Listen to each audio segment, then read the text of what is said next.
Sebelum lanjut ke videonya, admin mau memberitahu, kalau lebih dari 90% penonton Jago Ngora, belum subscribe. Untuk itu, bagi yang belum subscribe, mohon dukungannya untuk klik tombol subscribe dan nyalakan tombol notifikasinya ya. Biar admin lebih semangat upload videonya. Di episode sebelumnya, menceritakan Suhua dan juga Qian San, yang berpamitan kepada Gu Qinfeng, untuk kembali ke Yipin Villa. Kemudian, Gu Qinfeng juga menyuruh Yeye dan bibinya, untuk pergi dari sana, karena dirinya akan kembali beristirahat. Lalu, terlihat tangan dari seseorang, yang sedang menstabilkan energi spiritualnya, di Yipin Villa. Cerita berlanjut. Rupanya, itu adalah Suhua, yang sedang menstabilkan energi spiritualnya, setelah menarik secara paksa kesadaran ilahinya, yang terjebak di dalam tubuh Gu Qinfeng. Setelah berhasil menstabilkan energi spiritualnya, Suhua pun menarik nafas dalam-dalam, dan mengeluarkannya dengan perlahan. Kemudian, Qian San menghampirinya, lalu bertanya, "Bagaimana keadaanmu Nona, apakah lebih baik?" Dengan wajah yang lesu, Suhua menjawab, "Keadaanku jauh lebih baik, tapi kesadaran ilahiku mengalami trauma. Semangat dan energi spiritualku terpengaruh, dan aku tidak dapat pulih, dalam waktu yang singkat." Qian San kembali bertanya, "Nona, ada apa sebenarnya dengan Gu Qinfeng itu? Mengapa kesadaran ilahimu, bisa sampai terjebak di dalam sana?"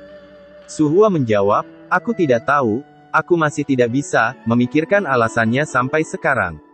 Dengan wajah yang kesal, Qian San kembali berkata, "Nona, Gu Qinfeng itu terlihat aneh sejak awal, mengapa tidak menyuruhku saja, pergi ke Sekte Yunxia, untuk menguji kemampuannya?" Suhua menjawab, "Tidak perlu, karena itu tidak ada gunanya. Ada terlalu banyak kerumitan tentang hal ini, yang tidak dapat aku mengerti. Keberadaan Gu Qinfeng terlalu aneh, jika kau pergi ke sana dengan gegabah, aku khawatir, itu akan menyebabkan masalah yang tidak perlu. Mari kita lupakan masalah ini, dalam 2 hari, aku akan pergi ke Taixuantai, untuk melakukan seminar kepada semua orang. Jadi, aku harus bersiap terlebih dahulu." Qian San pun mengangguk, kemudian berkata, "Nona, ada satu hal yang saya tidak tahu, apakah saya harus mengatakannya atau tidak?" Suhua pun menjadi bingung, mendengar perkataan dari Qian San. Kemudian bertanya, "Oh, apakah itu yang ingin kau katakan? Katakan saja kepadaku, dan aku akan mendengarkannya." Qian San berkata, "Periode 100 tahun Perserikatan Jiuhua, dan sekte-sekte utama dalam kuartet, telah tiba. Dan Perserikatan Jiuhua telah memutuskan, untuk membuka monumen Taixuan bulan ini. Dan mengundang semua sekte, untuk menyerap aura Taixuan, sehingga dapat bernegosiasi, dan menyatukan sekte-sekte besar. Ketika saya mengobrol, dengan Nona Ouyang dan yang lainnya barusan, saya menyadari bahwa banyak sekte di wilayah Sipang menolak bergabung dengan Perserikatan Jiuhua. Beberapa pendahulu yang sangat dihormati di 4 wilayah pertahanan, bahkan bersama-sama mendirikan asosiasi Sipang untuk bersaing dengan Perserikatan Jiuhua. Pada saat itu, begitu kita tidak dapat mencapai kesepakatan, itu pasti akan mengarah kepada perang besar."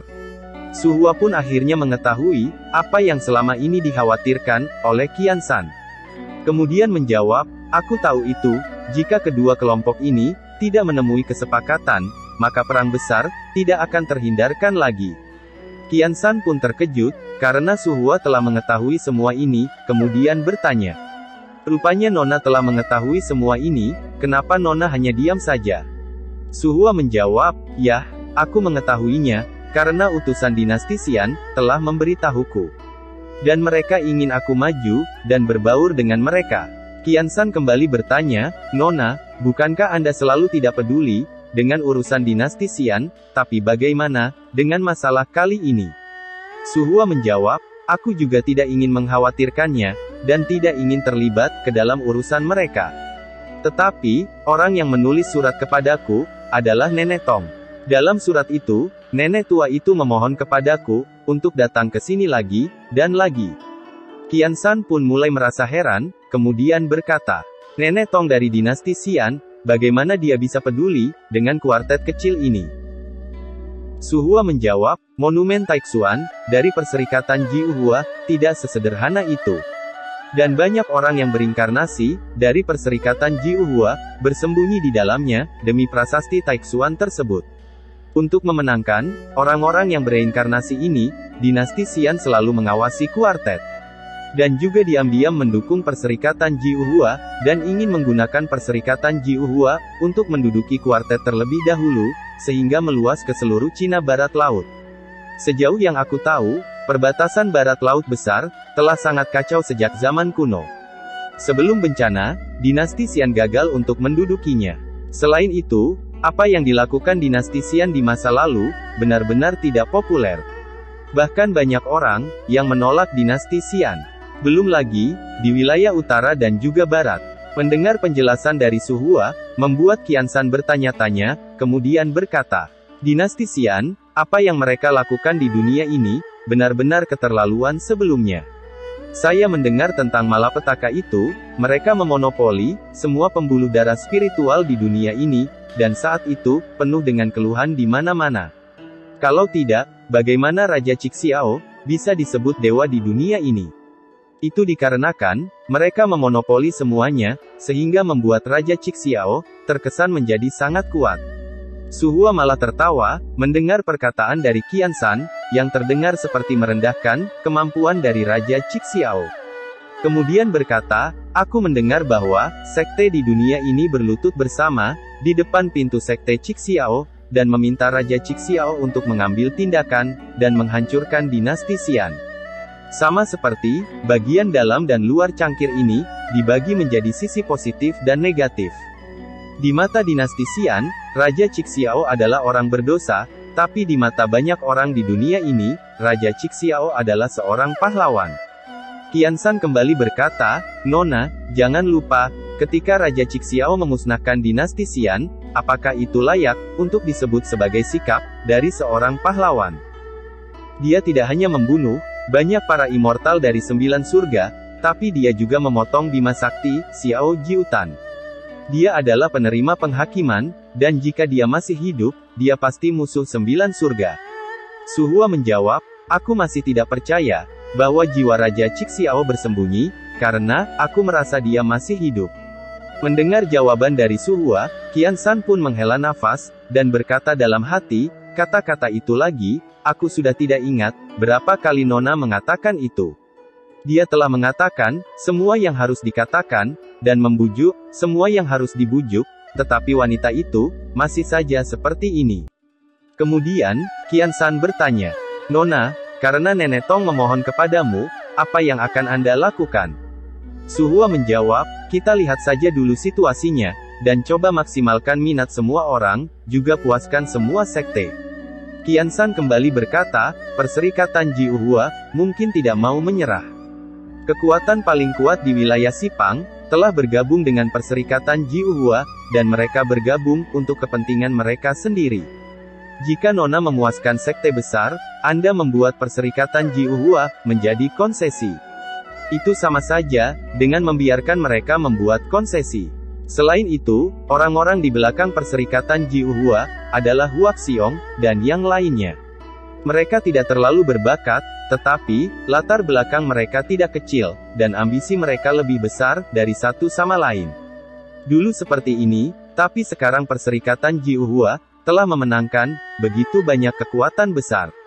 Ada juga banyak orang yang berinkarnasi, yang mengandalkan monumen Taixuan, dan bisa dibayangkan betapa sombongnya Huaxiong dan yang lainnya. Su Hua menjawab, aku akan mencoba yang terbaik untuk meyakinkan mereka semua. Qian Shan kembali berkata, jika Nona tidak bisa meyakinkannya, maka hal yang buruk akan terjadi di masa depan. Su Hua menjawab, aku hanya mencoba meyakinkan mereka. Apakah mereka mendengarkan atau tidak, menerima atau tidak, itu urusan mereka. Ada banyak cara untuk menyelesaikan sesuatu, persuasi hanyalah sarana. Satu-satunya cara bagi perserikatan Jiuhua untuk mendapatkan pijakan di perbatasan barat laut adalah memenangkan hati dan pikiran rakyat. Cara lain yang mereka gunakan tidak akan berhasil. Jika Huaxiong dan yang lainnya bahkan tidak memahami kebenaran yang begitu sederhana, bahkan jika mereka mengandalkan kekuatan untuk menekan kuartet, itu tidak akan bertahan lama. Pada zaman kuno, sumber daya dunia ini sangat sedikit. Mungkin juga ada Raja Cixiao yang menghancurkan dunia di era kuno ini. adalah sumber daya yang melimpah, dan jenis keberuntungan, yang tak terhitung jumlahnya. Jika Huaxiong tidak mempelajari pelajaran dari kehancuran dinasti Xian, Qiansan pun terdiam, karena tidak mengerti apa yang sebenarnya dimaksud oleh Su Hua itu. Su Hua melanjutkan perkataannya, kemudian, Raja Cixiao kedua dan ketiga, akan muncul cepat atau lambat. Seperti yang tertulis dalam lukisan ini, Raja Cixiao sangat marah, dan situasinya berubah. Membunuh semua makhluk immortal, yang ada di dunia ini. Immortal Dao menilai surga, bahwa Raja Cixiao, memandang rendah 9 surga. Lukisan ini bahkan lebih tua, dari apa yang ada di dunia saat ini. Orang yang melukis lukisan ini, dilukis oleh seorang senior tua, dan orang-orang memanggilnya, Master Tua. Satu-satunya orang, yang bisa menahan para pahlawan, dari sekte Cixiao. Dikatakan bahwa, lukisan ini, dilukis oleh Master Tua di tempat, ketika Raja Cixiao, melakukan percobaan Dao Immortal, dan membunuh semua para Immortal. Wajah Qiansan pun berubah menjadi pucat, setelah mendengar penjelasan dari Su Hua, tentang lukisan itu. Su Hua melanjutkan perkataannya, apakah kau tahu Qiansan? Aku selalu merasa, bahwa Raja Cixiao tidak mati. Dilihat dari meramal nasib, perjalananku ke wilayah barat dan utara ini, pasti akan berubah. Qiansan menjawab, Nona, kau harus tahu lebih baik daripada siapapun, bahwa perubahan dalam heksagram, hanyalah perubahan, belum tentu itu karma. Su Hua berkata, memang benar, bagaimanapun, perubahanku hanya karena karma, bukan karena yang lain. Kemudian, Qiansan bertanya, bahkan, jika heksagram Anda mengacu pada karma, bahkan jika Raja Cixiao bereinkarnasi, bagaimana Nona bisa menemukannya? 100 tahun telah berlalu sejak bencana itu, dan jika Raja Cixiao sudah bereinkarnasi, dia pasti sudah bereinkarnasi sejak lama. Hanya ada 3 kemungkinan, 1, dia memang telah bereinkarnasi, tetapi jiwanya belum terbangun. Yang kedua, reinkarnasinya gagal, dan yang ketiga adalah, dia telah terbangun, tapi dia tidak berani untuk mengungkapkan identitasnya, dan memilih untuk hidup dalam pengasingan. 3 kemungkinan ini, terlepas dari apapun itu, Nona itu tidak memiliki cara untuk memulainya. Jika Nona ingin menemukannya di dunia ini, pasti akan seperti mencari jarum di tumpukan jerami. Nona, Anda telah datang ke wilayah barat dan utara ini secara berkala selama bertahun-tahun. Dan Anda sering tinggal di wilayah Xipang, tapi, bahkan jika Raja Cixiao bereinkarnasi, dia mungkin tidak ada di sini bukan? Saya tahu, ini adalah kampung halaman Raja Cixiao, tetapi, dia diburu di sini sebelumnya, saya tidak berpikir, dia memiliki perasaan, untuk kembali ke kampung halamannya. Su Hua menjawab, kau benar, Raja Cixiao, benar-benar tidak memiliki perasaan, terhadap kampung halamannya. Tapi, bukan karena dia diburu di sini, itu lebih karena karakternya. Dia adalah orang yang sangat santai, persis seperti orang-orang yang sangat tidak bermoral, dan juga liar. Berkeliaran sejak zaman kuno, dan tidak memiliki konsep kampung halaman dalam hidupnya. Qiansan kembali berkata, kalau begitu, mengapa orang itu masih tidak muncul juga, setelah kita mencarinya, selama bertahun-tahun lamanya? Su Hua menjawab, hehe, Raja Cixiao mungkin tidak memiliki perasaan untuk kampung halamannya, tapi... Qiansan pun menjadi bingung, karena Su Hua malah menghentikan perkataannya, dan malah menunjuk ke arah wajahnya, lalu kembali berkata, bukan berarti, dia tidak punya perasaan apa-apa, dengan orang-orang di sini. Dia yatim piatu tanpa saudara, dan hanya memiliki musuh, di seluruh dunia. Oleh karena itu, dia menghargai persahabatan, lebih dari siapapun. Apalagi, dia masih orang yang sangat suka bernostalgia, dan orang yang memiliki awal dan akhir. Aku yakin, jika dia benar-benar telah bereinkarnasi, dia pasti akan datang ke kuartet perbatasan barat laut. Dan setidaknya, bertemu teman-teman lamanya. Qiansan berkata, di perbatasan barat laut, terutama di wilayah Xipang, ada banyak orang yang dekat dengan Raja Cixiao, contohnya Patua Gunung Liuang, Tuan Sitong. Ada beberapa wanita di Taixingdong, tetapi saya tidak mendengar bahwa Raja Cixiao telah menemui mereka. Su Hua menjawab, mungkin aku sudah menemukannya, tetapi tidak ada yang tahu. Raja Cixiao harus tahu betul bahwa identitasnya tidak terlihat. Begitu identitasnya terungkap, dunia akan kacau balau, tapi itu tidaklah penting. Hal terakhir, yang ingin dia lihat dalam hidupnya adalah, melibatkan orang lain, karena alasannya sendiri. Terutama, kalau menyangkut teman lamanya. Jadi, bahkan jika dia melihat teman lama itu, dia tidak akan pernah, membiarkan orang lain mengetahuinya. Kemudian, Qian Shan bertanya, kalau memang serumit itu, jadi, bagaimana cara Nona, agar bisa menemukannya? Su Hua menjawab, untuk saat ini, aku tidak punya ide sama sekali, bagaimana caranya, agar bisa menemukan Raja Cixiao. Qian Shan kembali bertanya, Nona tidak memiliki ide sama sekali, kalau begitu, mengapa tidak kita hentikan saja, untuk mencarinya? Su Hua menjawab, aku tidak tahu, itu tidak berarti orang lain tidak tahu, setidaknya aku tahu, bahwa ada seseorang, yang telah mencari Raja Cixiao. Aku tidak bisa mengatakan, mencarinya itu, harus menunggu sepanjang waktu. Itu benar, aku sudah menunggu di kuartet, dan tidak pernah mencarinya. Qian Shan yang tidak mengerti, apa maksud dari perkataan Su Hua, kemudian bertanya. Saya tidak tahu, apa maksud dari perkataan Nona itu. Su Hua menjawab, aku juga tidak tahu, siapa orangnya, yang telah mencari Raja Cixiao itu. Wajah Qian Shan pun, seketika langsung menjadi bodoh, kemudian berkata.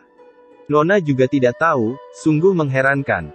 Nona, karena Anda tidak tahu, bagaimana Anda bisa tahu, bahwa masih ada orang, yang menunggu Raja Cixiao, di wilayah Sipang ini? Su Hua menjawab, karena Pierre Sun Heart, dari Sekte Yunxia telah menghilang. Sejak aku menyimpulkan bahwa, karma diriku adalah Raja Cixiao, aku telah mencari segala sesuatu, tentang dirinya. Dari pengembaraannya di Bukit Qian, sampai jiwa yang diadili, oleh Immortal Dao menghilang, aku telah mengunjungi tempat-tempat, yang telah dia kunjungi, dimanapun dia berada, selama bertahun-tahun. Aku telah mengunjungi semua orang, yang pernah dia temui, apakah mereka musuh atau bukan, kekasih, atau teman yang sudah meninggal. Jika segala sesuatu tentang dia benar, ada 9 titik balik utama dalam hidupnya, dalam 200 tahun terakhir. Dan yang pertama adalah, Pierre Sun Heart, dari Sekte Yunxia. Kemudian, Qian Shan bertanya, Nona, apakah Anda curiga, bahwa cabang karma pertama Raja Cixiao, adalah Pierre Sun Heart? Su Hua menjawab, bisa dikatakan seperti itu, karena selama bertahun-tahun aku menyelidikinya, semuanya mengarah kepada Pierre Sun Heart. Qian Shan berkata, tapi sejauh ini, saya tahu Raja Cixiao, tidak pernah diterima di Sekte Yunxia. Dia hanya pelayan kecil, dan kemudian diusir, karena dia hampir membunuh, murid inti dari Sekte Yunxia.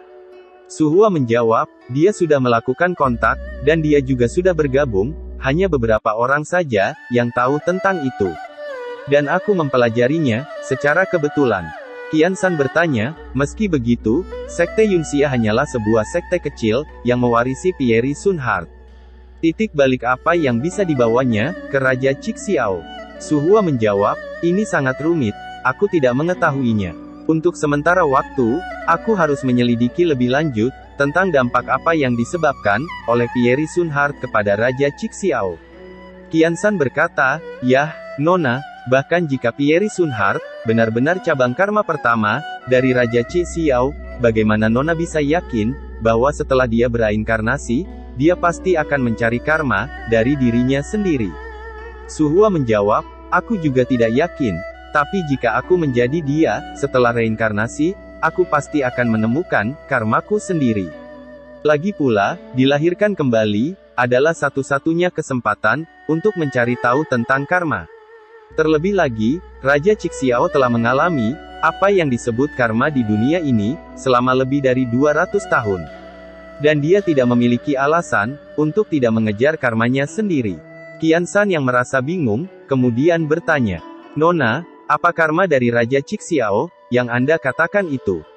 Su Hua menjawab, kalau yang lain aku tidak yakin, tapi permaisuri Xuanji dari dunia ini, pastilah karma dari Raja Cixiao. Semua yang telah dilakukan, permaisuri Xuanji di dunia ini, sudah cukup untuk menunjukkan, bahwa Raja Cixiao adalah karmanya. Aku pikir, bahwa Raja Cixiao juga tahu tentang itu, hanya saja, dia tidak bisa pergi, untuk mencari karmanya saat itu. Setelah bencana itu, aku pikir, dia tidak harus melepaskan kesempatan yang begitu baik untuk mencarinya. Kadang-kadang, aku bahkan curiga bahwa Pierre Sunhart Sekte Yunxia mungkin telah diambil oleh Permaisuri Xuanji. Qiansan sangat terkejut mendengar perkataan dari Su Hua.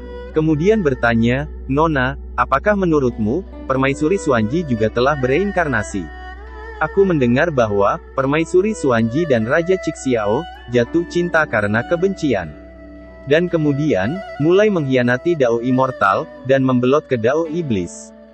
Tetapi kemudian, mereka juga dilenyapkan oleh penghakiman surgawi.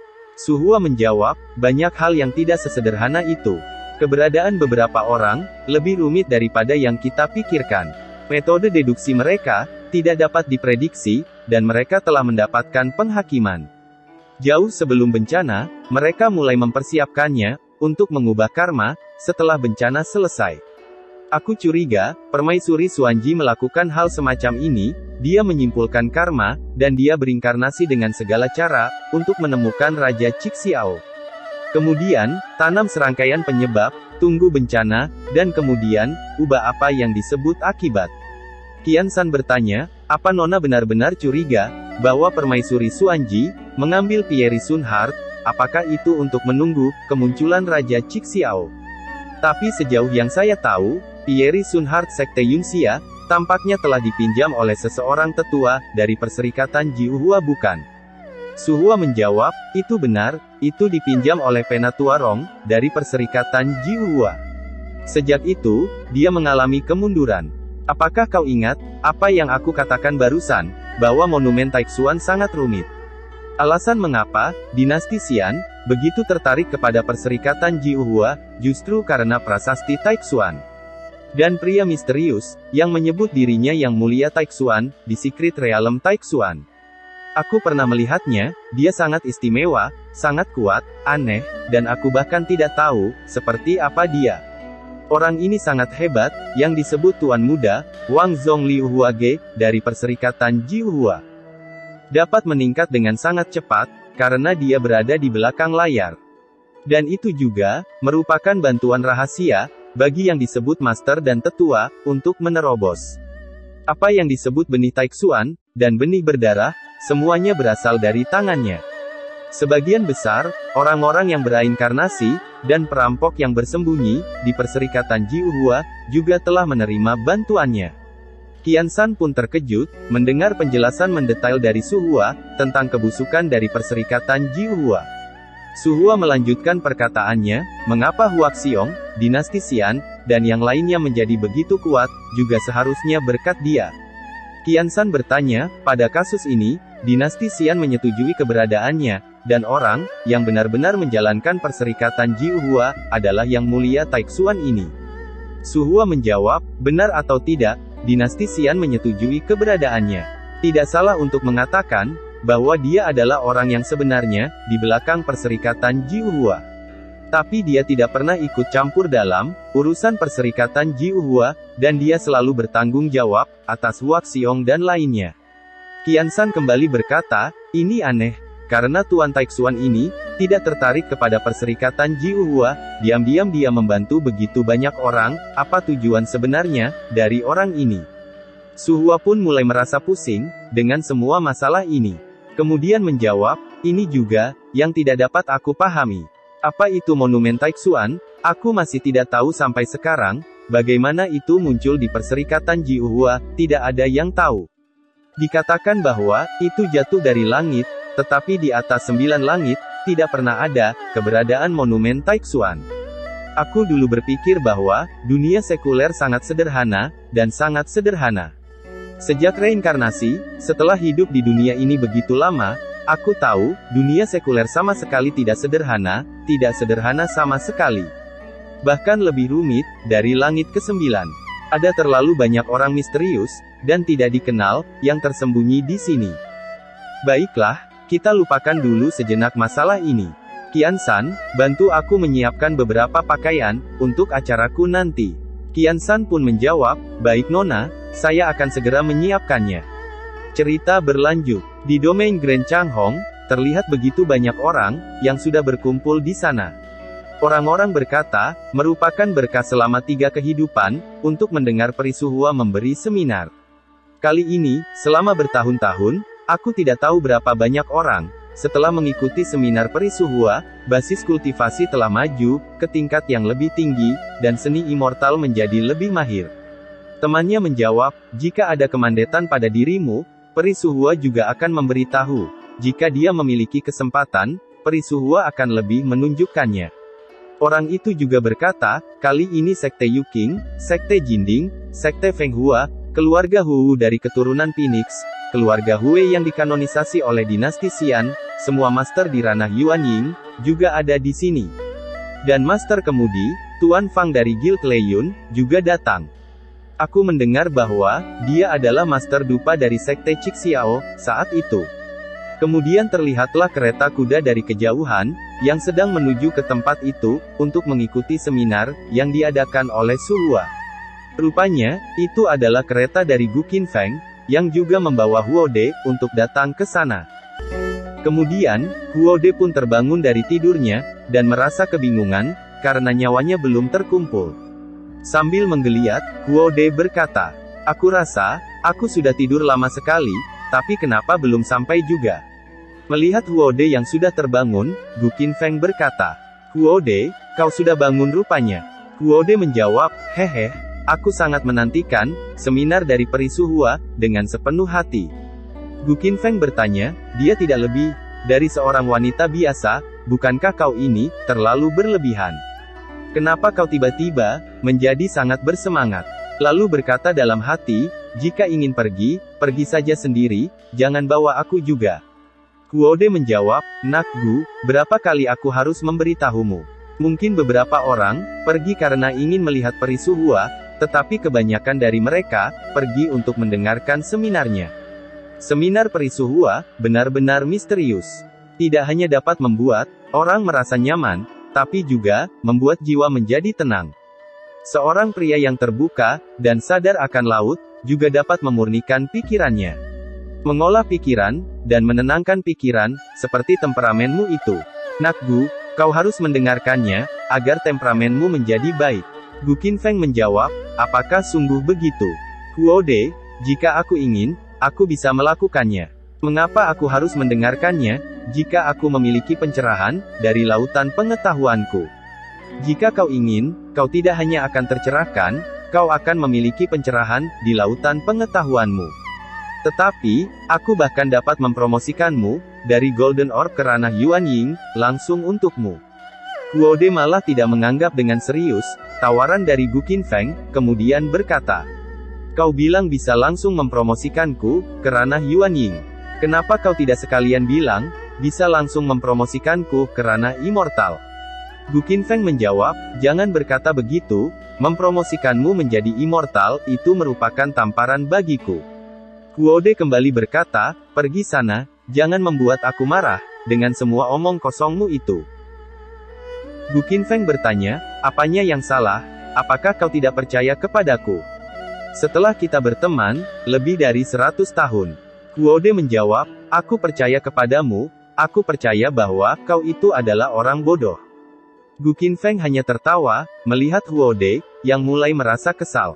Gu Qinfeng bertanya, kapan monumen Taixuan, dari Perserikatan Jiuhua itu, akan dibuka? Huode menjawab, sekitar bulan ini, kira-kira 10 hari lagi, monumen Taixuan akan dibuka.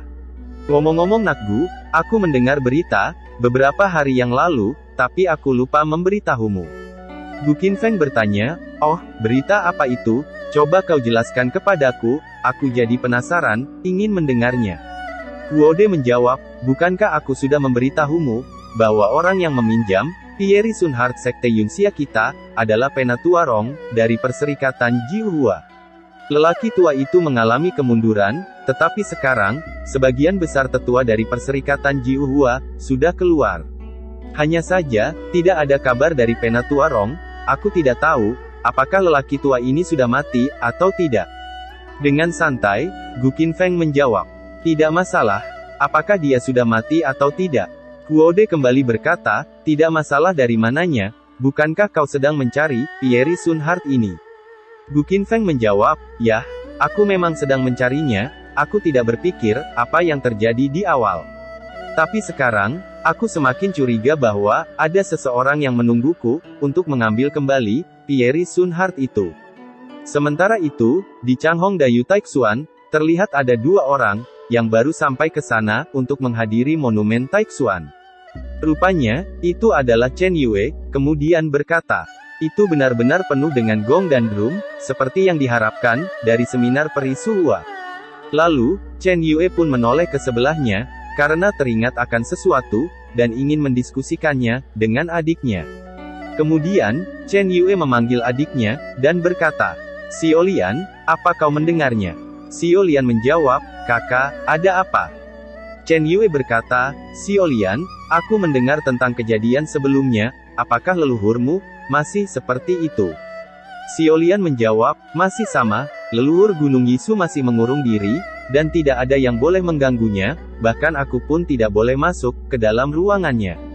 Chen Yue pun merasa prihatin, mendengar keadaan dari leluhur Gunung Yisu, yang mentalnya menjadi tidak stabil, setelah pertempuran, beberapa waktu yang lalu. Kemudian, Xiao Lian menoleh ke arah kiri, karena mendengar seseorang yang memanggil namanya berkali-kali. Rupanya, itu adalah Xiao Yu, yang merupakan adik seperguruan dari Sui Ruoyun. Xiao Lian pun terlihat senang melihat kedatangannya.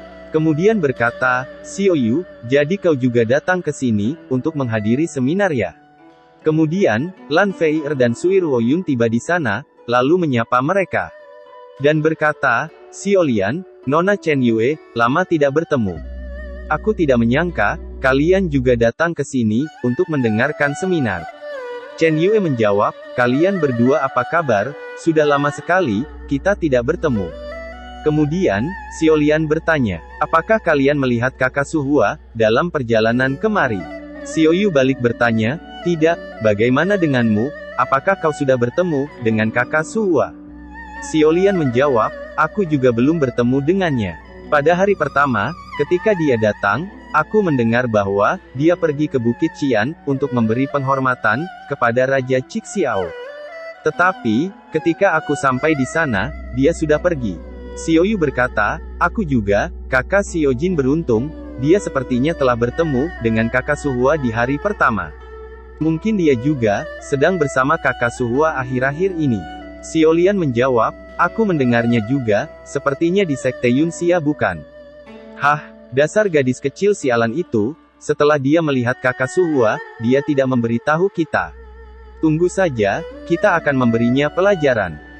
Xiao Yu menjawab, "Baiklah kalau begitu, aku juga setuju untuk memberinya pelajaran, karena tidak memberitahu kita."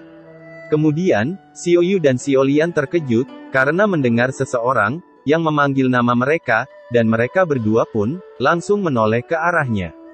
Rupanya, itu adalah Jin Er, yang mendengar percakapan mereka berdua. Kemudian, dengan wajah yang kesal, dia berkata, "Apakah kalian berdua diam-diam berbicara hal yang buruk tentangku lagi?"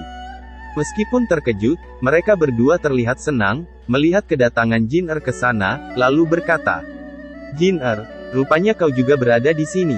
Xiao Lian bertanya, "Jin Er, kapan kau tiba? Kenapa aku tidak melihatmu waktu aku datang tadi?" Jin Er menjawab, "Aku datang ke sini lebih awal. Aku melihat kalian berdua berada di sini, jadi aku datang untuk menyapa kalian. Tapi aku tidak menyangka, beraninya kalian berbicara hal yang buruk tentangku." Kemudian, Guru Wenzu, Ouyang Ye, dan Ouyang Fei Yue juga datang ke sana. Guru Wenzu berkata, "Haha, bocah ini memiliki banyak kenalan, baguslah." Lalu Xiao Yu bertanya, "Hei Jin Er, bukankah kau bersama kakak Suhua? Kenapa kau di sini sendirian? Bagaimana dengan kakak Suhua?" Sambil melet, Jin Er menjawab, "Aku tidak mau menjawab pertanyaanmu itu, setelah kalian membicarakan hal buruk tentangku." Xiao Lian juga bertanya, "Hei Jin Er, tolong jawablah. Kami semua tahu bahwa kakak Suhua memberi penghormatan kepada Raja Cixiao pada hari pertama dia datang ke wilayah Sipang ini. Lalu pergi ke Sekte Yunxia dan pergi bersamamu." Jin Er menjawab, "Yah, itu benar, tapi kakak Suhua pergi setelah itu. Kakak Suhua mengatakan bahwa dia memiliki suatu urusan untuk dilakukan. Xiaoyu bertanya, apakah itu benar, kau tidak berbohong kepada kami bukan, karena kau sedang merasa kesal. Sambil menunjuk ke arah Guru Wenzu, Jin Er menjawab, mengapa aku berbohong kepada kalian, jika kalian tidak percaya, tanyakan saja kepada kakekku. Guru Wenzu menjawab, ketika Peri Suhua pertama kali tiba di wilayah Sipang, seharusnya ada banyak hal yang harus dia kerjakan. Karena ini adalah hari di mana dia akan memberikan seminar, Peri Suhua pasti akan tiba tepat waktu, jadi kalian tunggu saja. Sementara itu, di gerbang pintu masuk, orang-orang di sana melihat kedatangan dari orang terkenal, kemudian berkata, lihat itu, para orang kuat lainnya telah datang. Kemudian, terlihat langkah kaki yang sedang menuju ke sana, yang juga ingin menghadiri seminar dari Peri Suhua. Rupanya, mereka adalah murid utama dari Sekte Yuking, Huodong, dan murid inti dari Sekte Jinding, yaitu Yan Jun. Orang itu kembali berkata, 3 tahun yang lalu, Huodong melukai lebih dari 10 Master Yuan Ying sendirian. Ternyata ada juga bakat mengerikan dari salah satu 10 naga kecil yang tersembunyi di kuartet. Kemudian, datang juga ke sana tuan muda keluarga Murong, yaitu Murong Xian. Dan murid dari Sekte Bintang 7, yaitu Tugao. Orang itu kembali berkata, ada juga keluarga kelas atas, yang nenek moyangnya telah dikanisasi oleh dinasti Xian, keluarga Hue, juga telah datang. Lalu, datang juga ke sana, pemimpin geng besar pertama, Kou Cheng, dan juga tuan muda keluarga Hue, Wang He. Orang itu kembali berkata, Wang He berada di ranah 9 transformasi Yuan Ying, dan memiliki biji Taixuan. Selain itu, dia memiliki garis keturunan dari keluarga Hue. Kemudian, datang juga ke sana tuan muda Lei Yun, Ma Zhengtian, dan juga tuan muda Dian Yun, Su Jintao. Orang itu kembali berkata, tuan muda dari Guild Lei Yun, dan tuan muda dari Guild Dian Yun, juga berada di sini. Aku mendengar bahwa Ma Zhengtian membawa totem gajah naga yang diwarisi dari kakeknya dari generasi ke generasi. Temannya menjawab, astaga, kali ini benar-benar membuka mataku dengan melihat mereka semua. Orang itu kembali berkata, setiap dari mereka semua itu sangat kuat. Aku khawatir para senior tua yang telah berlatih selama beberapa tahun di sini akan sangat malu. Kemudian, Huodong berkata, aku pernah mendengar bahwa seseorang yang hebat baru-baru ini muncul di kuartet kita. Nama depannya adalah Gu, dan nama belakangnya Qin Feng, dan dia sering disebut Tuan Muda Qian. Pernahkah Anda mendengar tentang ketiga namanya itu? Tugao menjawab, dia tidak lebih dari seorang pemula, untuk apa kita harus mengurusi pemula itu? Mendengar ucapan arogan dari Tugao, Wang He berkata, Tugao, di matamu, bukankah semua orang itu adalah pemula? Tugao pun menjadi kesal mendengar ucapan dari Wang He, kemudian bertanya, lalu, kau mau apa? Wang He menjawab, Tugao, sepertinya, kau belum membuat banyak kemajuan dalam pengasingan selama bertahun-tahun. Aku telah keluar dari pengasingan selama 2 hari, dan dalam 2 hari terakhir, nama yang paling sering aku dengar adalah Gu Qin Feng. Kemudian, datanglah burung elang dan hinggap di tangan Wang He. Dan kembali berkata, dia hanyalah pemula katamu. Hehe, kau pikir, jika dia benar-benar seorang pemula, bagaimana bisa orang-orang Cixiao itu mau berlutut kepadanya? Dengan wajah yang masih terlihat kesal, Tugao menjawab, terus, sekarang apa? Di mataku, orang itu adalah pemula yang tidak layak untuk disebutkan.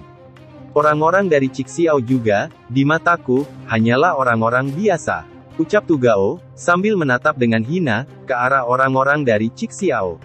Mendengar ucapan arogan dari Tugao, Ma Zhengtian pun tertawa dengan sinis, sambil mengeluarkan energi spiritualnya. Kemudian berkata, Tugao, kau bisa makan tanpa pandang bulu, tetapi kau tidak bisa berbicara sembarangan. Setelah bertahun-tahun mengasingkan diri, tampaknya kau masih belum berubah juga. Dengan wajah yang sangat kesal, Tugao pun menoleh ke arah Ma Zhengtian, yang berbicara kepadanya, sambil mengeluarkan energi spiritualnya. Kemudian, Tugao pun mengeluarkan energi spiritualnya, sambil berkata, memangnya kenapa, apakah kau ingin menantangku? Melihat pertarungan yang akan terjadi, orang-orang pun berkata, ada kebencian di antara keduanya, dan itu adalah kebencian yang besar. Saat itu, Tu Gao hanya mengomel, dan mempermalukan seseorang, dari Cik Xiao. Akibatnya, dia dipukuli oleh Ma Zhengtian. Ucap orang itu, sambil menatap ke arah Tu Gao, yang terlihat sangat kesal. Ma Zhengtian pun, menatap ke arah Tu Gao, dengan tatapan yang serius, karena telah berani merendahkan, orang-orang sekte Cik Xiao. Kemudian, Tu Gao berkata, Ma Zhengtian, jika kau tidak mewarisi totem gajah naga saat itu, apakah aku akan kalah darimu? Ma Zhengtian menjawab, benarkah? Aku rasa, kau akan tetap kalah, meskipun aku tidak mewarisi totem gajah naga, pada waktu itu. Tu Gao kembali berkata, Ma Zhengtian, 3 tahun lalu, aku memang kalah darimu. Hari ini, 3 tahun kemudian, kau bukan lagi lawanku. Jangan berpikir bahwa, kau tidak terkalahkan, jika kau mewarisi totem gajah naga. Aku beritahu kau, ketika monumen Taixuan dibuka, aku pasti akan membuatmu terlihat begitu buruk. Ma Zhengtian menjawab, benarkah? Aku sangat menantikannya, aku harap, kau tidak hanya membual. Kemudian, Tu Gao pun berbalik, dan meninggalkan Ma Zhengtian, meskipun dirinya masih sangat kesal, akibat kekalahannya, 3 tahun yang lalu. Kemudian, Huo Dong berkata, Saudara Ma, aku mendengar, bahwa Gu Qinfeng, memiliki latar belakang Cijito kalian, dan dia mungkin, keturunan dari Raja Cik Xiao. Aku ingin tahu, apakah itu benar atau tidak? Ma Zhengtian menjawab, keturunan Raja Cik Xiao katamu. Hehe, Huo Dong, kau terlalu banyak berpikir. Huo Dong kembali bertanya, jadi, bagaimana menurutmu, tentang kabar, yang sudah beredar luas itu? Wang He menyela pembicaraan, kemudian berkata, mungkinkah itu, dia seorang penipu? Hanya saja, kali ini bukan keturunan Raja Cik Xiao, tetapi keturunan Master Guild Cijito. Ma Zhengtian menjawab, jika itu benar-benar, keturunan dari Master Guild Cijito, tertentu di kepala Cijito kami, bukannya menurutmu, dia akan menjadi salah satu penatua, di sekte Yunxia? Huo Dong pun tertawa, kemudian berkata, haha, itu benar, aku juga sependapat denganmu, tentang Gu Qinfeng. Jadi, bisa dikatakan bahwa Tuan Shen, dan orang Cik Xiao lainnya, yang memegang kendali di Feng Yun, dan Huo Yun, telah dibodohi. Aku mendengar bahwa, beberapa hari yang lalu, karena masalah ini, 12 orang Cik Xiao dari Feng Yun, dan juga Huo Yun, sangat tidak senang dengan Guild Lei Yun, dan Dian Yun. Ma Zhengtian bertanya, Huo Dong, kenapa kau menjadi begitu tertarik, dengan kepala Cijito kami? Huo Dong menjawab, jangan salah paham, aku tidak bermaksud apa-apa, jadi kau tidak perlu marah. Aku hanya sedikit tertarik, kepada Gu Qinfeng. Ucap Huo Dong, dengan senyum sinis di wajahnya. Ma Zhengtian kembali berkata, hehe, Huo Dong, aku tidak tahu, apa yang sebenarnya ingin kau lakukan. Namun, aku menyarankanmu, untuk menyingkirkan ide itu jauh-jauh, karena, itu tidak akan berakhir dengan baik. Huo Dong menjawab, aku ingin tahu, apa yang sebenarnya ingin dikatakan, oleh Saudara Ma. Ma Zhengtian kembali berkata, bukannya aku tidak tahu, orang seperti apa kau ini.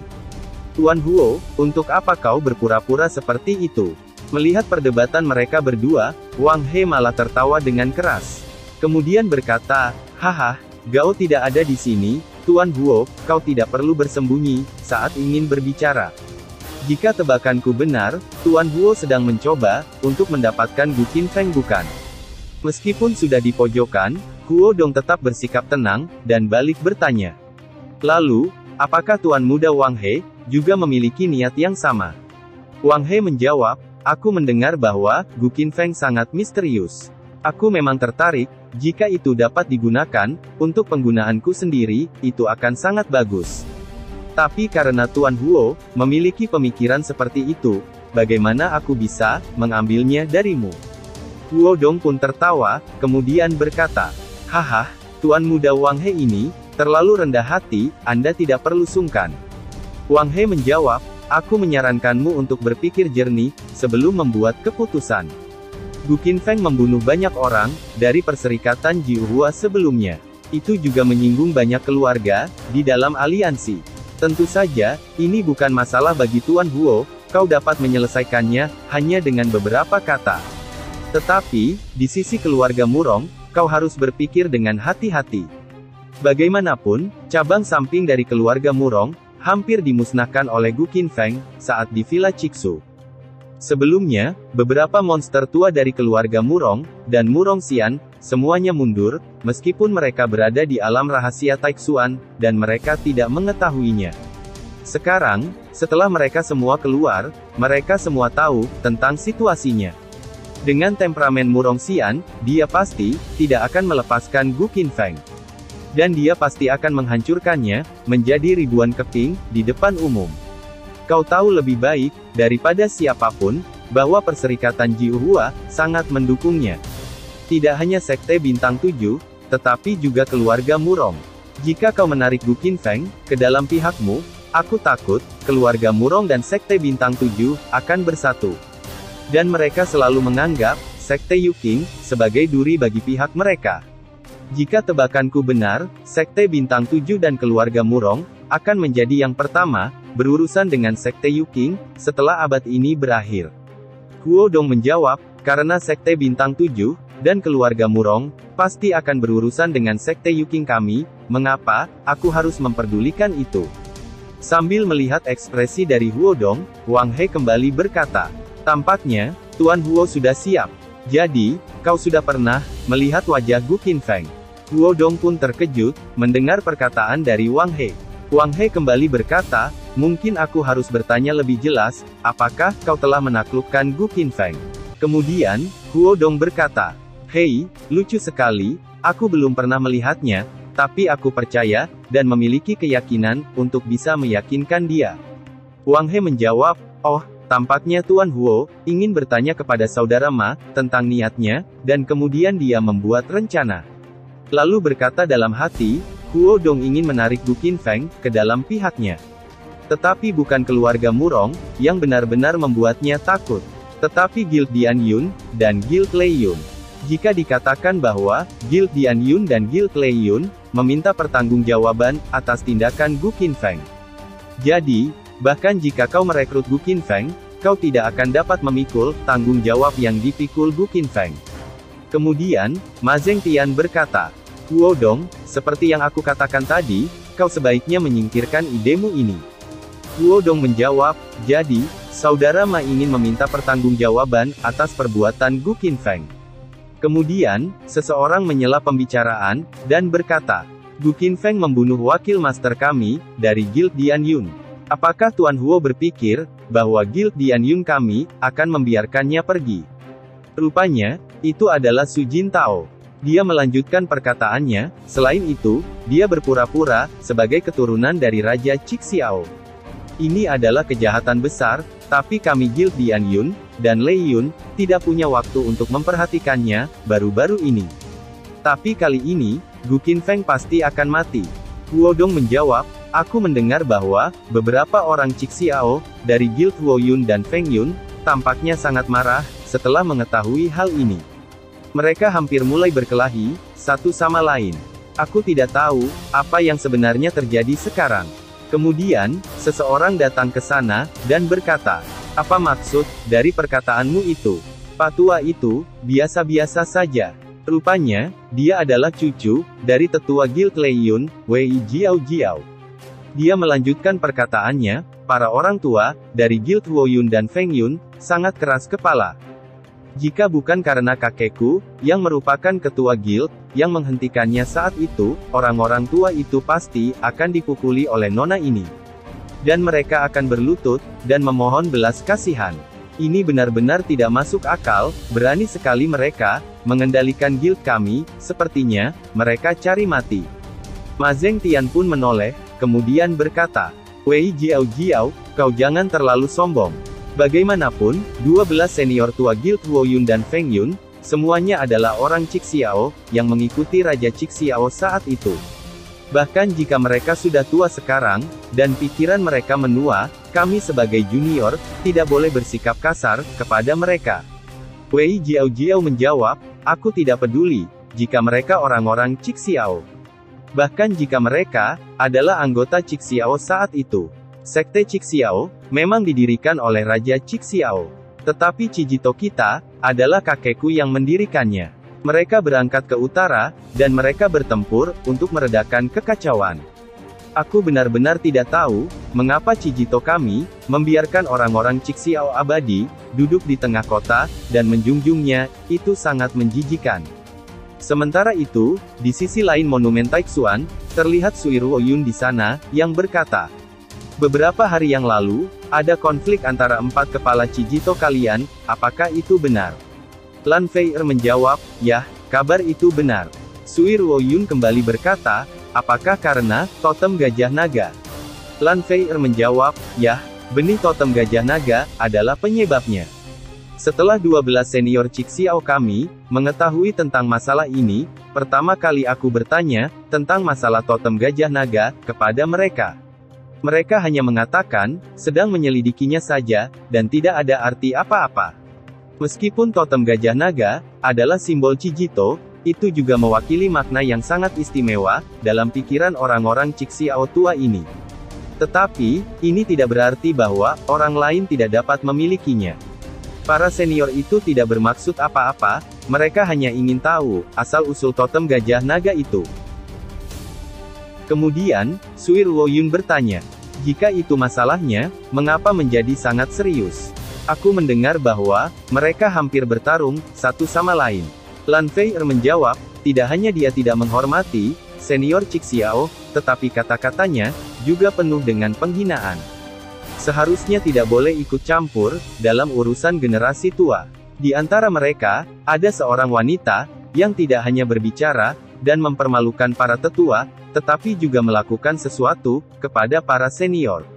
Wanita itu adalah Wei Jiao. Sui Ruoyun pun terkejut mendengarnya, kemudian berkata, Wei Jiao katamu, wanita ini mengandalkan kakeknya sebagai tetua agung dari Guild Leiyun.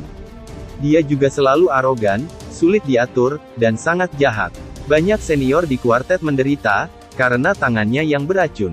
Guild Dianyun dan Leiyun memiliki sikap yang buruk. Para senior Cixiao tidak akan peduli dengan mereka. Totem gajah naga, senior Cixiao tidak dapat meminta pertanggungjawaban dari mereka. Apa yang benar-benar membuat para senior marah dan tak tertahankan adalah bahwa Guild Dianyun dan Leiyun telah diam-diam berkolusi dengan Perserikatan Jiuhua. Dan totem gajah naga kemungkinan besar berasal dari orang-orang di Perserikatan Jiuhua. Lan Feier menjawab, tujuan dari Cijito kami adalah untuk melindungi tatanan bawah dunia. Dengan tanggung jawab melenyapkan iblis dan mempertahankan Dao. Jangan pernah ikut serta dalam pertikaian kekuasaan apapun.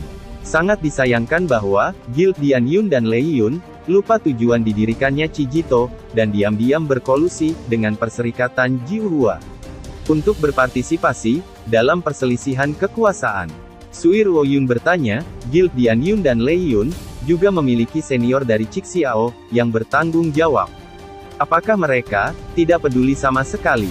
Lan Feier menjawab, senior Cixiao yang duduk di Guild Dianyun dan Leiyun telah mengasingkan diri sepanjang waktu, dan tidak peduli dengan urusan dunia. Malapetaka jarang terjadi selama 100 tahun, dalam arti tertentu, mereka telah menyetujui masalah ini. Kemudian, Sui Ruoyun berkata, ini, sepertinya Tuan Fang, adalah orang yang duduk di pucuk pimpinan Guild Leiyun saat ini. Tuan Fang adalah penguasa dupa, dari Sekte Cixiao saat itu, memungkinkan dia juga. Lan Feier menjawab, aku selalu sangat bingung dengan pertanyaan ini saat itu. Aku dan masterku pergi untuk menemui Tuan Fang. Orang tua itu belum pernah melihat kami sebelumnya. Kali ini, para ke-12 tetua Cixiao keluar. Mereka semua ingin bertemu dengan Tuan Fang. Sui Ruoyun kembali bertanya, dengan begitu banyak senior Cixiao yang muncul bersama, mereka sudah bertemu dengan Tuan Fang bukan? Kemudian, Lan Feier pun berpamitan, dan berkata, kalau begitu, sampai jumpa. Sui Ruoyun bertanya, kenapa kau akan pergi, jadi, bagaimana dengan hasilnya? Lan Feier menjawab, aku juga tidak tahu. Aku hanya tahu, bahwa setelah mereka kembali, semua orang menggelengkan kepala, dan menghela nafas.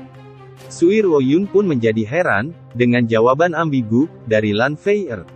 Dan kembali bertanya, kenapa mereka bersikap seperti itu? Lan Feier menjawab, mereka mengatakan bahwa Tuan Fang semakin tua dan ingin memiliki waktu luang. Dan setelah bertemu Tuan Fang, 12 senior Cixiao dari Guild Feng Yun dan Huo Yun kami tampaknya tidak lagi menyebutkan kolusi Guild Dian Yun dan Lei Yun dengan Perserikatan Jiuhua. Sui Ruo Yun kembali bertanya, ini, mungkinkah ke-12 senior Cixiao telah dibujuk oleh Tuan Fang untuk menyetujui masalah ini? Lan Feier menjawab, meskipun aku tidak mau, tapi aku harus mengakui itu. 80% dari mereka tidak tua, mereka tidak ingin menjalani kehidupan yang santai. Sebaliknya, karena mereka terlalu santai, dunia menjadi terlalu damai. Kenyamanan membuat mereka tidak tertarik pada apapun, dan kedamaian membuat mereka tidak ada hubungannya dengan masalah yang sedang terjadi. Yang terpenting adalah Raja Cixiao, yang membuat mereka rela melewati api dan air, telah tiada. Para senior ini tampaknya telah kehilangan tulang punggung mereka. Kecuali untuk mundur dan berkultivasi. Mereka benar-benar tidak tahu harus berbuat apa. Sui Ruo Yun kembali bertanya, jadi itulah yang terjadi ketika Guild Dian Yun dan Lei Yun bersatu dengan Perserikatan Jiuhua. Lan Feier menggelengkan kepalanya, kemudian menjawab, jika tidak, bahkan senior Cixiao telah menyetujuinya. Jadi, apa yang bisa dilakukan oleh para junior seperti kami? Sejauh yang aku tahu, ini bukan hanya kasus Cijito dan Guild Quartet kami. Seluruh Cina Barat Laut, dan bahkan semua anggota Cijito di seluruh dunia. Aku pikir, hanya masterku yang seperti ini. Aku tidak menyangka bahwa orang-orang Cixiao yang mengikuti Raja Cixiao untuk menaklukkan dunia, bersikap seperti itu juga. Sui Ruo Yun hanya menghela nafas, lalu berkata, tidak bisa dipungkiri lagi, pesona Raja Cixiao memang terlalu hebat. Setelah dia diadili oleh Immortal Dao, dan menghilang, itu membuat banyak orang jatuh ke dalam depresi tanpa akhir. Orang-orang dari Cixiao yang mengikutinya saat itu juga merasakan hal yang sama. Ngomong-ngomong, Feier, tentang identitas Gu Qinfeng, sudahkah kau bertanya kepada beberapa senior Cixiao? Lan Feier menjawab, beberapa senior Cixiao mengatakan bahwa Gu Qinfeng mungkin keturunan Raja Cixiao atau pewaris Raja Cixiao. Sui Ruo Yun pun tidak habis pikir mendengar bahwa orang-orang Cixiao pun berpikir seperti itu. Kemudian berkata, dia benar-benar adalah seorang pembohong. Lan Feier menjawab, aku juga berpikir begitu, tetapi beberapa senior Cixiao sangatlah yakin. Mereka mengatakan bahwa, bahkan jika Gu Qinfeng bukan keturunan Raja Cixiao, maka dia pasti ada hubungannya dengan Raja Cixiao. Sui Ruo Yun pun terkejut mendengar jawaban dari Lan Feier, dan kembali bertanya, mengapa para senior Cixiao mengatakan hal seperti itu? Kemudian, Lan Feier dan Sui Ruo Yun menoleh ke belakang karena ada seseorang yang berkata, aduh, bahkan ini Nona Lan Feier yang terkenal, dan juga keturunan Taixingdong, Nona Sui Ruo Yun. Rupanya, orang itu adalah Wei Jiao Jiao, yang menatap mereka berdua, dengan tatapan yang sinis. Tentu saja, Lan Feier dan Sui Ruo Yun terkejut, melihat kedatangannya, dan berkata, rupanya kau, Wei Jiao Jiao. Wei Jiao Jiao bertanya, yah, ini aku, memangnya kenapa? Kemudian, Chen Yue juga menoleh ke arah Wei Jiao Jiao, yang berkata, oh, Nona Huo Wu juga ada di sini. Lalu, datanglah juga ke sana Ouyang Ye, dan berkata, Bibi, coba lihat ke arah sebelah sana. Sambil menunjukkan jarinya ke arah Wei Jiao Jiao, Ouyang Ye melanjutkan perkataannya. Itu adalah Wei Jiao Jiao, dia adalah wanita yang jahat.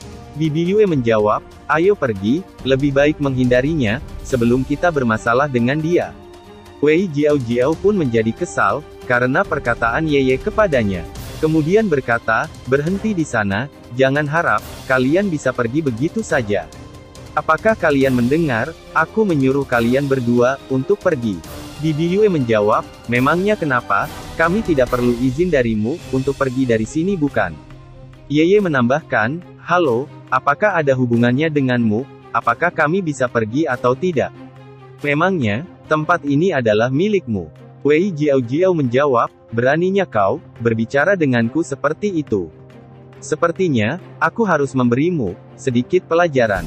Orang-orang yang melihat pertikaian itu, berkata, bukankah nona itu adalah Wei Jiao dan orang dari keluarga Ouyang? Kemudian, Lan Feier berkata, hentikan, kau tidak boleh bertindak gegabah di sini, ini adalah tempat perisuhua, mengadakan seminar. Ouyang Fei Yue dan Ouyang Ye, sama-sama berasal dari Cijito kita, jadi kau tidak boleh menyakiti mereka. Sui Ruoyun menambahkan, aku ingin melihat siapa yang berani bergerak. Dengan adanya aku di sini, tidak akan ada yang terluka. Chen Yue juga berkata, betul sekali, Wei Jiao, berhentilah bersikap kasar dan arogan di depanku. Wei Jiao hanya tersenyum jahat, mendengar ancaman dari mereka bertiga, yang menyarankan dirinya, agar tidak bertindak kasar. Kemudian berkata, Kuo Wu Chen Yue, sejak kapan kau bergaul dengan mereka, sehingga kau membelanya? Chen Yue menjawab, aku bergaul dengan orang lain yang aku inginkan, memangnya, apa hubungannya denganmu? Kemudian, Lan Feier bertanya, Wei Jiao, kau di sini karena diriku, jadi mengapa kau mengganggu mereka, dengan sengaja? Wei Jiao menjawab, Lan Feier, kau terlalu memandang tinggi dirimu, mengapa aku harus datang kepadamu? Memangnya, apa yang bisa kau berikan padaku? Jadi, cepatlah minggir sekarang juga, jika kau tidak ingin terluka. Lan Feier menjawab, mereka adalah temanku, dan aku tidak akan membiarkan siapapun, yang berniat menyakiti mereka. Wei Jiao menjadi murka, mendengar jawaban dari Lan Feier. Kemudian berkata, oh, jadi kau membela mereka? Lan Feier menjawab, iya, memangnya kenapa, sudah sewajarnya seorang teman, membantu temannya. Wei Jiao bertanya, Lan Feier, hanya mengandalkan kekuatanmu, kau ingin melawanku? Lan Feier menjawab, Wei Jiao, hanya dirimu, untuk apa aku takut, dan aku saja sudah cukup untuk melawanmu. Wei Jiao pun, langsung mengeluarkan aura membunuhnya, kemudian berkata, Lan Feier, kau hanyalah seorang murid, dari Master Guild, kau bahkan bukan seorang penerus.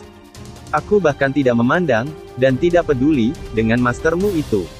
Sombong sekali kau, berani mengganggu urusanku. Kemudian, Wei Jiao, menoleh ke belakang, karena ada seseorang yang menghampirinya, dan berkata, Jiao, apa yang terjadi di sini? Rupanya, itu adalah Ma Zhengtian. Dia berkata, ini adalah sesi mendengarkan seminar, perisuhua akan segera datang, jadi, jangan membuat dirimu terlihat bodoh di hadapan semua orang. Wei Jiao menjawab, bukan apa-apa, lebih baik, kau tidak perlu ikut campur urusanku. Aku tidak serius, aku hanya mengobrol dengan Nona Lan. Lan Feier pun menjadi heran, mendengar perkataan dari Wei Jiao, yang tidak mengatakan, masalah yang sebenarnya, kepada Ma Zhengtian. Kemudian, Wei Jiao menghampiri Lan Feier, dan berkata, Nona Lan ini, paling suka mencampuri urusan orang lain, terutama, kalau itu urusan Guild Leiyun kami. Saudaraku, apa kau ingat, Nona Lan ini, pernah menegur kami, karena melakukan tindakan yang tidak sesuai, dengan prinsipnya. Dan juga, jika kami melakukan, terlalu banyak ketidakadilan. Lan Feier, apakah kau sangat tidak menyukaiku, dan juga tidak menyukai, Guild Leiyun kami bukan? Semua yang aku katakan tadi itu, benar bukan? Bahkan, orang-orang Cixiao peringkat menengah, di Guild Feng Yunmu itu, secara pribadi maju, untuk pergi ke Guild Leiyun kami. Dan pada akhirnya, mereka hanya bisa pergi dengan cemas. Hanya dirimu saja, itu merupakan delusi bagimu, untuk melawan Guild Leiyun kami. Lan Feier, apakah kau tidak merasa, kau itu, terlalu melebih-lebihkan dirimu sendiri? Lan Feier menjawab, aku tahu, bahwa statusku rendah, dan aku tidak memenuhi syarat, untuk berurusan dengan Guild Leiyun kalian. Aku hanya tahu, bahwa tujuan Cijito kita, adalah untuk melenyapkan iblis, dan menjaga Dao, juga melindungi ketertiban dunia ini. Jangan berpartisipasi dalam perselisihan kekuatan apapun. Jika kau melanggar tujuan utama Cijito, kau akan dihukum. Dengan wajah yang tidak peduli, Wei Jiao berkata, hukuman katamu, hehe, bahkan yang kau sebut orang Cixiao itu, bertemu Tuan Fang, dari Guild Leiyun kami, dan memanggilnya Master Dupa. Terus, ada apa denganmu? Lan Feier menjawab, karena Pak Tua Fang, senior Cixiao di guild kami, mungkin tidak berdaya. Tetapi, itu tidak berarti, bahwa orang-orang Cixiao lainnya, tidak bisa menentang keputusannya. Kemudian, cerita bersambung.